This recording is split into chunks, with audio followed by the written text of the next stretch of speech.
Saifi voice के मज़े नाजरीन को अस्सलाम वालेकुम। कहावत है कि प्यार अंधा होता है, लेकिन जब दो नबीना लोग आपस में मिलते हैं तो फिर क्या होता है। ये एक अलग तरह का प्यार होता है, ऐसा प्यार जिसमें जहरी शक्ल सूरत की कोई अहमियत नहीं। ये प्यार जहर से बलातर होता है। ये लफ्ज़ हैं इंडिया के अवार्ड याफ्ता फोटोग्राफर नरेश गेरा के। उन्होंने अपनी एक हालिया फ़ोटो सीरीज़ मुक़द्दस प्यार में 13वीं तस्वीर में एक नाबीना जोड़े की कहानी बयान की है। गेरा ने बताया है कि मैं गुज़श्ता साल जुलाई के महीने में दिल्ली के कनॉट प्लास में था, जब मेरी नज़र एक खूबसूरत जोड़े पर पड़ी। वो हाथों में हाथ डाले बैठे थे, बातें करते हुए मुस्कुराते हुए जा रहे थे। एक शख्स इस जोड़े की कनॉट प्लास मेट्रो स्टेशन तक रहनुमाई करता रहा। वीरा का कहना है कि उन्होंने आगे बढ़कर इस जोड़े को स्टेशन तक जाने में मदद पेश की। इस दौरान में उनसे बातचीत शुरू हो गई। गेरा ने उनसे पूछा कि क्या वो अपनी कहानी सुनाना चाहेंगे, तो उन्होंने हाँ में सर हिला दिया। 21 साल दीपक यादव और आरती सुपारका की कहानी, जो कि एक फ़ोन पर मिले थे।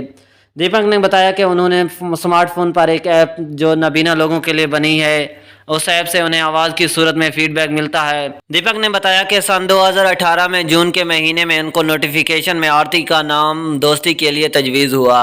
उन्होंने बीबीसी को बताया कि उनके और आरती के दरमियान बहुत कुछ मिलता जुलता है, इसलिए उन्होंने फेसबुक पर दोस्ती की दरख्वास्त भेज दी। आरती ने जवाब देने में पूरे 2 हफ्ते लिए, लेकिन उनका कहना है कि वो दीपक को नहीं जानती थी, इसलिए उन्होंने सोचने में वक्त लिया। आखिर उन्होंने दीपक को दोस्तों की फहरिस्त में शामिल कर लिया। जल्द ही उन दोनों के दरमियान पैगामात का तबादला शुरू हो गया और फिर बात फ़ोन नंबरों के तबादले तक पहुंच गई। दीपक ने बताया कि उनकी पहली बार फ़ोन पर बात 31 जुलाई को हुई और आरती ने जुमला ख़त्म करते हुए कहा कि 90 मिनट की तक जारी रही। आरती ने कहा कि इनके वालिद के अलावा इनके ज़्यादातर घर वालों को इनके प्यार के बारे में मालूम है।